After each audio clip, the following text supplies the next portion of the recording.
Have you ever noticed that the moment that you try to hear God clearly, all of a sudden everything around you gets really, really loud, right? Your mind gets noisy, your emotions get stirred, your distractions multiply, and any clarity that you thought that you had to hear God completely fades, right? Just gone.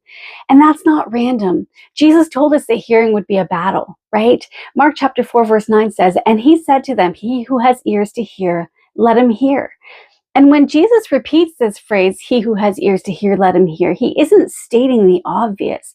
He's revealing a spiritual reality, right? That hearing God is not passive, it's resisted, right? And you can have physical ears and still completely miss what God is saying, right? You can hear the words and still lose the meaning behind them, right?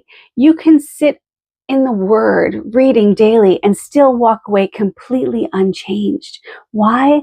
Because the enemy attacks our hearing first, right? Before that seed can take root, before the Word of God can transform us, before our faith can rise, the enemy works to distract, to distort, to dull our ability to hear, right?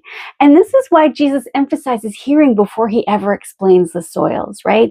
Because the battle for your heart begins with the battle for your attention, right? Your spiritual life doesn't shift when you hear more. It shifts when you hear him, when you hear God. And hearing him requires intention, stillness, and a heart that refuses to let the noise win, right?